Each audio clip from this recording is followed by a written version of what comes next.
Thank you, Mr. Chairman, and thank you to all of our witnesses. Fascinating topic, and appreciate your insight. I want to follow up a little bit on the space debris, but before I do that, Mr. Bridenstine, I wanted to ask you a question. As you know, we're approaching the 50th anniversary of humanity's giant leap and the Apollo landing, something I know that you are particularly passionate about as well. And last week we had Jeff Bezos unveil a new moon lander. There's numerous public and private missions that have been planned for the lunar surface as well. I know NASA has issued guidance for the protection of the human heritage site of the Apollo 11 landing. I'm working on legislation now to codify that, but I would like your thoughts. Would you support enacting statutory protections to preserve and honor the Apollo landing sites on the moon? Senator, yes, sir. It needs to be protected. There's going to come a day when we have humans living and working on the moon, and that will be a monument for all of history. So yes, sir. I believe we should be protecting it. Great. Well, I appreciate that, and then I would assume you'll be working with some of your counterparts with other countries that may be going to the moon as well to make sure that we all can agree that this is a human heritage site that we should protect. I think there's broad agreement on that. Great. Back to the orbital debris, which is clearly a significant problem, as all of you have articulated.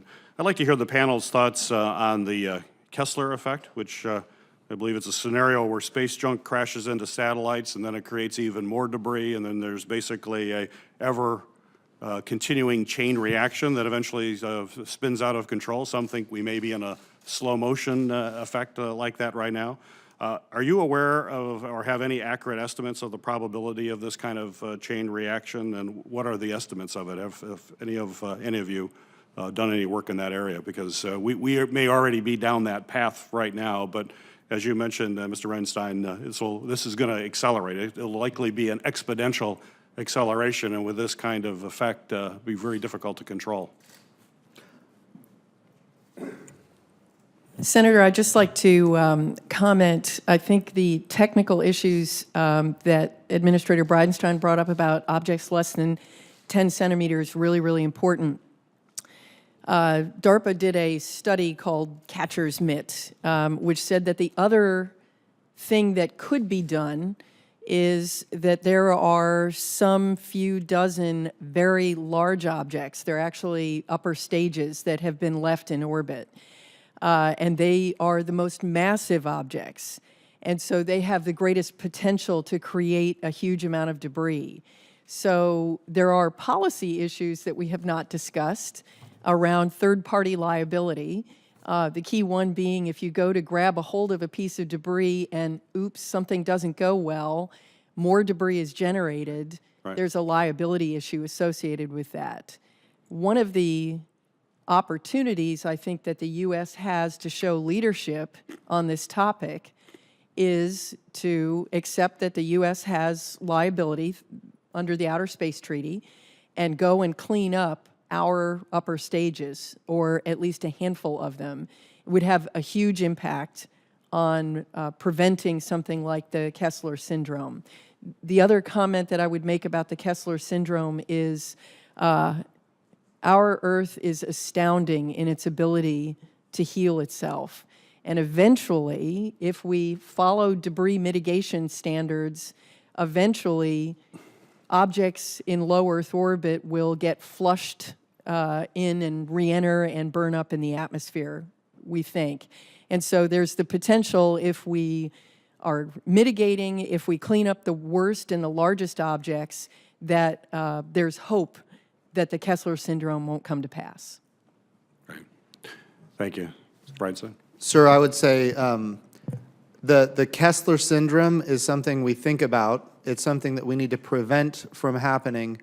We're not there yet, but given the amount of activity that we see coming with these massive constellations of communication satellites launching into low Earth orbit, it's something we need to be very aware of, and we need to do everything we can to prevent it from happening. Thank you. One final question, Mr. Bridenstine. Clearly, investments in space power our manufacturing, our aerospace industries. You've all highlighted the importance of space exploration and space commercial activities. Certainly why I'm a big supporter of the SLS, the Orion programs. But while I support these programs, I think it's also very important that NASA focuses on its science budget and its important science mission, which has always been a core part of NASA. And that's why I'm concerned about the new directive to rapidly speed up our mission to the moon as to what that could mean for the overall science budget. So Administrator, if you could just assure us that NASA will not sacrifice the scientific investments to fund these kinds of exploration activities, that still remains a core mission and one that we're going to continue to fully support? Yes, sir. And I can tell you, I'm very proud of the fact when the president and the vice president gave us direction, we need to accelerate the path to the moon. I made it very clear what works and what doesn't work because this has been tried before in history. The Space Exploration Initiative back in the 1990s, the vision for space exploration in the early 2000s. In each case, the effort was made to achieve the end state by cannibalizing one part of NASA to feed another part of NASA. I made the case very strongly that we should not be working towards this goal by cannibalizing the Science Mission Directorate, nor by cannibalizing the International Space Station. And the $1.6 billion that we have for now going to the moon does not come from any part of NASA. It comes from outside of NASA. It was the case that I made when they said we wanted to accelerate, and we were successful in achieving that. And how confident are you that $1.6 billion is enough? So it is enough for 2020. It gets us out of the gate very strongly. It helps us ultimately continue with SLS, which I know you're very keen on.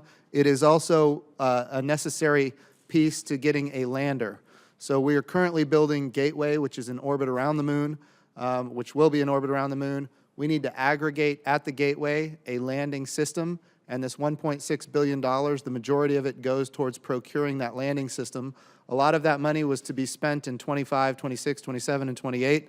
We've now moved that up so that when we launch our first humans to the Gateway in 2024, they will actually have a lander already aggregated at the Gateway by which our next man and first woman will have access to the surface of the moon.